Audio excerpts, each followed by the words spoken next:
1절로 18절까지입니다. 함께 교독해서 읽도록 하겠습니다. 지혜가 그의 집을 짓고 7 기둥을 다듬고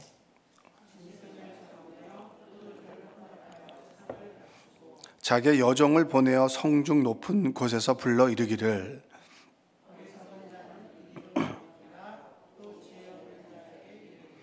너는 와서 내 식물을 먹으며 내 혼합한 포도주를 마시고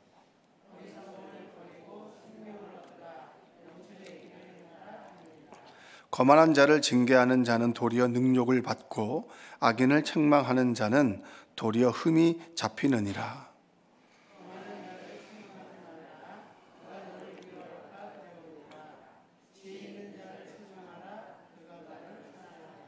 지혜 있는 자에게 교훈을 더하라. 그가 더욱 지혜로워질 것이요 의로운 사람을 가르치라.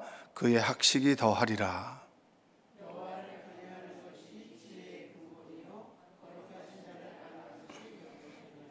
나 지혜로 말미암아 내 날이 많아질 것이요 내 생명의 해가 내게 더하리라.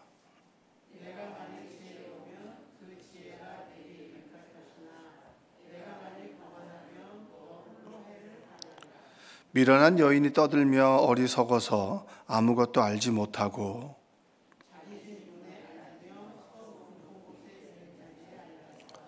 자기 길을 바로 가는 행인들을 불러 이르되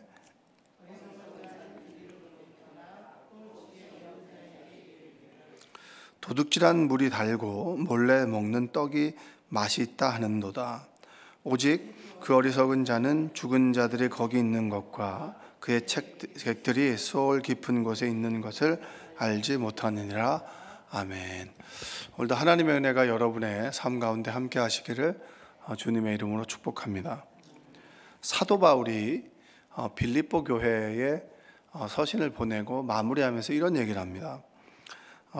빌립보서 4장 8절 9절에 보면 끝으로 형제들아 무엇에든지 참되며 무엇에든지 경건하며 무엇에든지 옳으며 무엇에든지 정결하며 무엇에든지 사랑받을 만하며 무엇에든지 칭찬받을 만하며 무슨 덕이 있든지 무슨 기림이 있든지 이것들을 생각하라. 너희는 내게 배우고 받고 듣고 본 바를 행하라. 그리하면 평강의 하나님이 너희와 함께 계시리라. 아멘. 이렇게 얘기합니다. 그러니까 빌립보 교회의 사람들에게 정결하고 참되고 경건하고 그리고 사랑받을 만하고 칭찬받을 만하고 무슨 덕이 있든지 간에 이것을 생각하라 라고 얘기합니다. 생각하라. 그리고 너희가 기억해야 될 것은 너희가 내게 배우고 듣고 본 바를 행하라. 그러면 평강의 하나님께서 너희에게 평강을 더할 것이다. 이렇게 얘기합니다. 그러니까 빌립보에 있으면서 그러니까 바울에게 듣고 보고 배운 바를 늘 행하라는 거예요. 그리고 어떤 것이든지 간에 분별하도록 생각하라라고 얘기합니다. 여기서 생각하라라고 하는 것은 마음속에 품으라라고 하는 겁니다.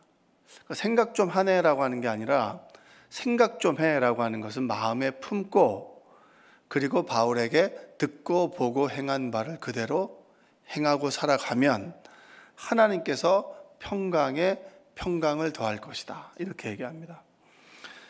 우리가 그리스도인들이 살아가면서 마음에 품어야 될 것이 무엇입니까? 그것이 바로 지혜겠죠. 하나님께서 주시는 지혜. 지혜는 그냥 편하게 태초부터 있었다. 지난 시간엔 태초부터 있었던 것은 예수 그리스도. 그분이 말씀으로 계셨다. 그 말씀이 지혜로운 말씀으로 우리에게 지금껏 끊임없이 말씀하신다는 거예요. 근데 교회 생활을 좀 하다 보면 나날이 갈수록 신앙이 성장하는 사람이 있고 어떤 사람은 그대로 머물러 있는 사람이 있어요. 근데 머물러 있는 사람도 기적이에요. 왜냐하면 끊임없이 설교를 들을 거 아니에요. 그렇죠? 듣는데도 그대로 머물러 있는 것도 기적입니다. 그렇죠?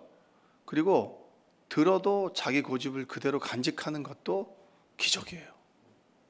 그것도 대단한 기적이죠. 그러니까 고집이 말씀보다 세다는 얘기예요. 어떤 사람은 계속 신앙생활 하는데도 요 정도밖에 안 돼. 자기밖에 몰라요. 자기만, 자기 식구만 아는 사람이 있고 어떤 사람은 시간이 가면 갈수록 자기만 생각했다가 이웃을 생각하고 지역을 생각하고 이렇게 넓어지는 사람들이 있습니다. 여러분은 어떤 사람들이세요? 그냥 나만이에요? 아니면은 다른 사람도 좀 생각하세요? 근데 그걸 판단하려면 기도할 때 보면 나와 내 가까운 사람만 기도하는 건지, 아니면 성령의 감동에 따라서 기도하게 하심을 따라 오늘은 저 권사님을 위해서 기도하게 되고, 또 교회를 위해서 기도하게 되고, 그리고 지역과 나라와 민족을 위해서 기도하는 사람들이 있겠죠. 여러분들은 어떤 기도를 주로 하세요? 나? 그러니까 어떤 것을 듣고 마음에 품는데 이 품는 것으로 인해서 더 넓어지는 사람이 있고, 어떤 사람은 그대로 있는 사람이 있는 거예요. 근데 엄밀하게 말하면 그대로 있고 나만 생각하는 사람은 아직까지 하나님을 잘 모르는 거예요. 하나님의 세계를 잘 모르죠. 하나님께서 나에게 베풀어 주시는 은혜를 안다면, 야, 내가 참 하나님께 이런 사랑을 받아도 되나? 내가 이런 사랑 안에 살아가도 되나? 라고 하는 사람들은 다른 사람이 보이는데, 그 사랑의 의미를 잘 모르는 사람은 나만 생각하는 거예요. 내 가족만, 내 가까운 사람만. 전 그것을 영적인 빈부격차라고 얘기를 합니다. 마태복음 25장에 보면 이런 이야기가 있어요.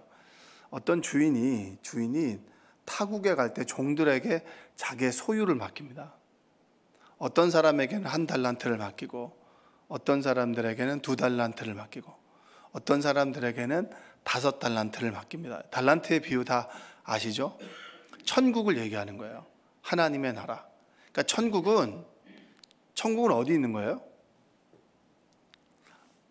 여기 하늘나라에 있는 건가요? 그 공간의 개념이 아닙니다.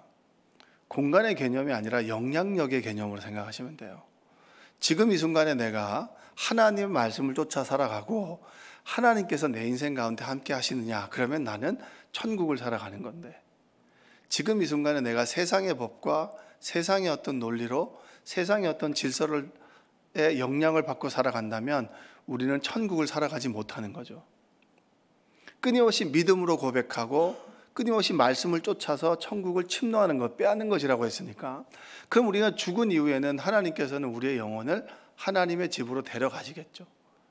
그것은 뭐 우리가 선택하든 선택하지 않든 간에 하나님의 100%의 영향력이 있는 천국에 가게 되는데, 이 땅 위에서는 아직까지 우리는 믿음으로 선택을 하고 주님의 도우심을 구해야 되는 것입니다. 그게 천국이겠죠. 천국은 뭐냐? 1달란트, 2달란트, 5달란트라고 얘기합니다. 그래서 어떤 사람은 5달란트를 딱 남겼어요. 5가지 재능을 가지고 주신 은혜를 가지고 끊임없이 그걸 가지고 10달란트 다른 이들에게 유익을 끼치게 됐습니다. 그리고 어떤 사람들은 2달란트를 가지고 열심히 일을 해서 2달란트 더 남겨가지고 4달란트가 됐어요. 10달란트, 4달란트. 근데 1달란트 있는 사람들은 이 두려운 거예요.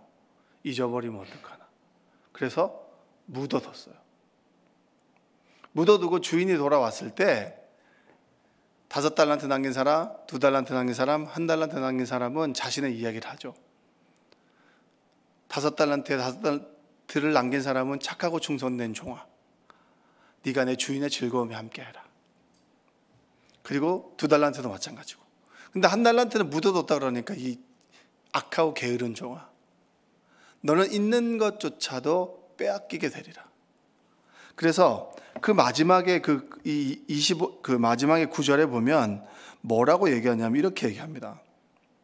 뭐라고 마지막에 보면, 무릇 있는 자는 받아 풍족하게 되고 없는 자는 그 있는 것까지 빼앗기리라. 한번 따라서 해볼까요?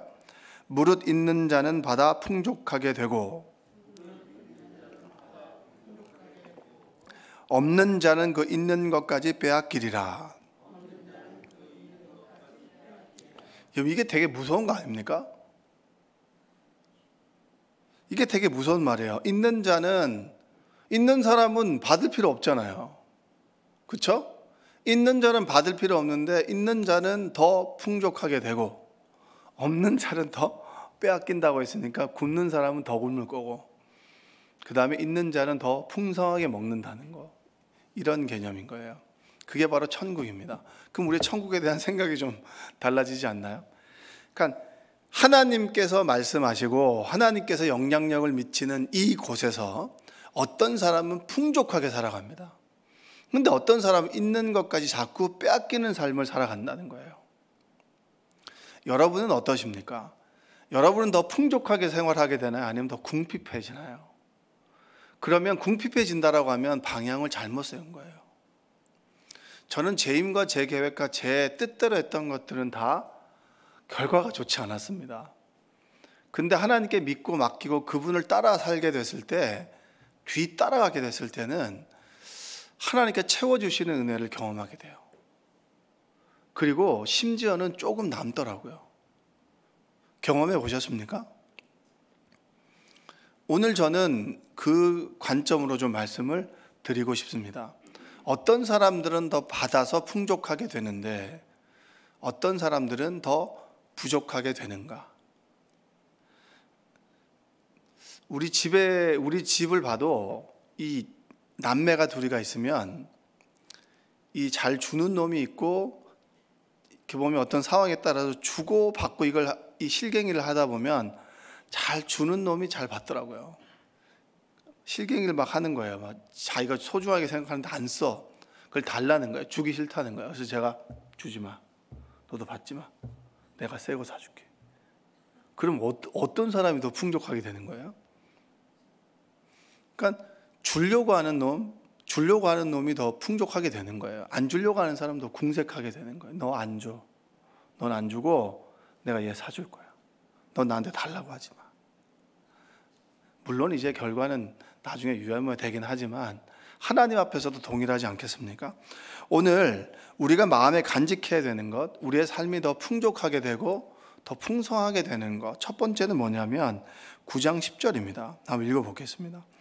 여호와를 경외하는 것이 지혜의 근본이요 거룩하신 자를 아는 것이 명철이니라. 경외한다라고 하는 것은 뭐냐면 두려워하고 섬기는 겁니다. 하나님은 사랑의 하나님이시죠. 근데 그 사랑은 모든 걸 좋다 해주는 겁니까? 때로는 아닌 것에 대해서는 회초리를 드는 것도 하나님의 사랑이죠. 그러면 하나님을 두려워하지만 그분을 섬기는 것이 바로 지혜입니다. 자, 그리고 7절과 9절을 한번 볼게요. 7절과 9절 한번 읽어보겠습니다. 거만한 자를 징계하는 자는 도리어 능욕을 받고 악인을 책망하는 자는 도리어 흠이 잡히느니라. 거만한 자를 책망하지 말라. 그가 너를 미워할까 두려우니라. 지혜 있는 자를 책망하라. 그가 너를 사랑하리라. 지혜 있는 자에게 교훈을 더하라.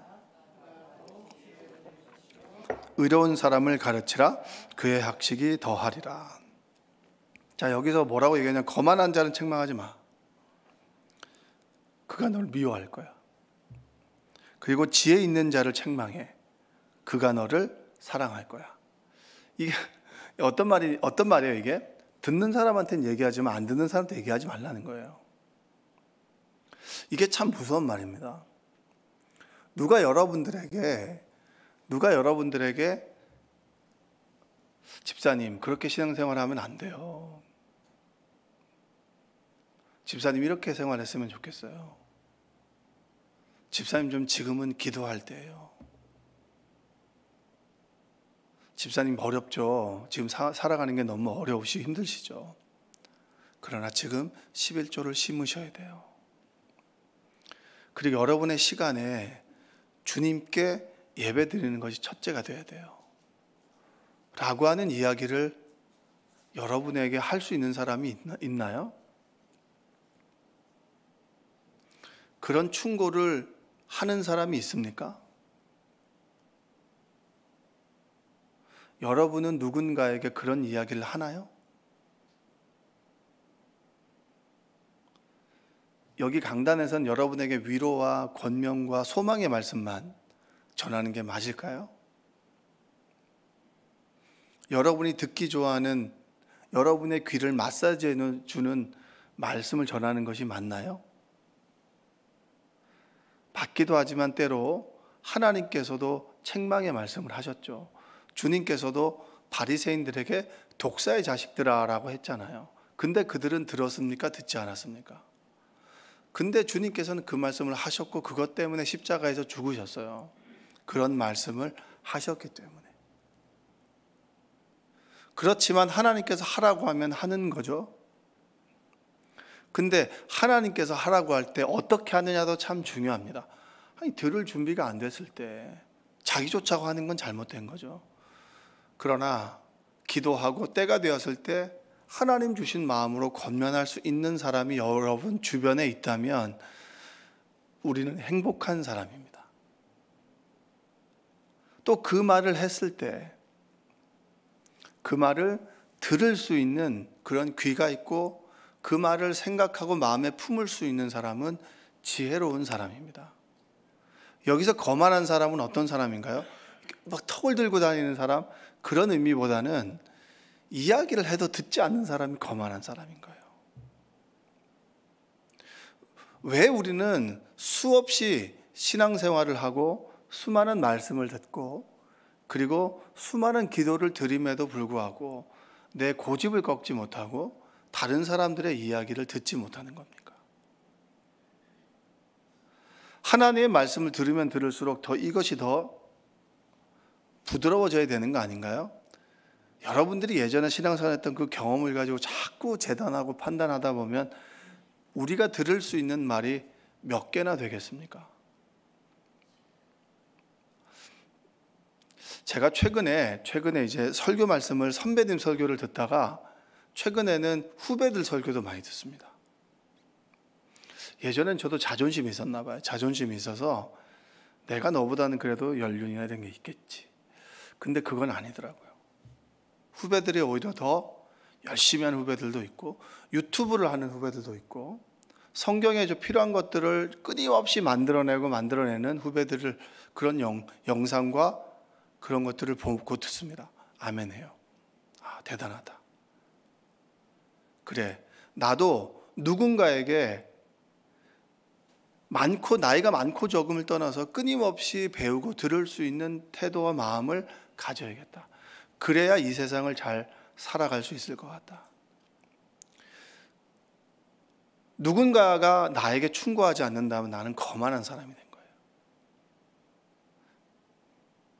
누군가가 나에게 하나님 말씀을 듣고 마음에 새긴다면 나는 지혜로운 사람입니다. 그러면 9절에 보니까 지혜 있는 자에게 교훈을 더하라. 그가 더욱 지혜로워질 것이고 의로운 사람을 가르치라. 그의 학식이 더하리라. 들으면 들을수록 내가 점점 더 겸손해지고 내 안에 틀이 깨지고 그리고 대화를 나누면 나눌수록 그 사람에게 더 배울 것이 있고 이 강단에 선포되는 말씀이 하나님의 말씀이라고 하는 거, 그 확신을 가지고 들을 수 있어야 돼요. 예전에 저희 후배 여자 전도사님이었습니다. 수련 전도사님인데 지금은 목사 안수를 받았는데 스피치나 여러 가지도 부족하죠. 부족한데 아직까지 제가 기억해 나는 말씀이 뭐냐면 에스더의 이야기를 하면서 어떤 얘기를 했냐.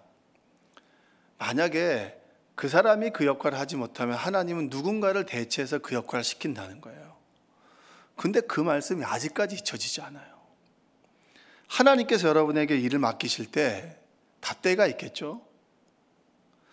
그 일을 하지 않으면 하나님께서는 여러분을 치우고 누군가를 통해서 하나님의 일을 감당하시더라. 나 아니면 세상이 안 돌아가는 게 아니라 하나님은 누군가를 통해서 끊임없이 세상을 하나님의 사람들로 채워가시더라. 그러면 내가 쓰임받느냐 쓰임받지 않느냐는 내가 깨어있느냐 듣느냐 내가 결단하느냐 그 차이다라고 하는 거예요. 그게 적어도 13, 14년 전이거든요. 근데 그 전도사님이 설교를 잘하면 얼마나 잘하겠어요. 근데 저는 그 말씀을 하나님께서 나에게 주시는 말씀으로 들었습니다. 그래서 어떤 일을 해 나갈 때 이것을 해야 되나 말아야 되나라고 하는 기준이 생길 때 해야지. 내가 일을 하지 않는다면 하나님께서 누군가를 통해서 그 일을 시키실 텐데 내가 쓰임 받을 수 있을 때 쓰임 받아야지. 이렇게 늘 마음속에 품고 새긴단 말이에요. 그게 지혜 아니겠습니까?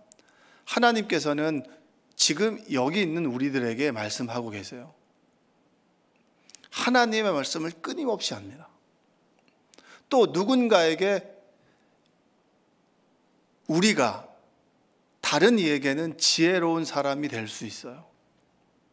그때 하나님의 말씀을 마음에 품고 그리고 하나님께 주시는 말씀을 내 안에 자꾸 새겨서 내가 지혜가 더 풍족한 지혜가 되고 다른 이에게 영적인 풍요함을 줄 수 있는 우리 모두가 되었으면 좋겠습니다.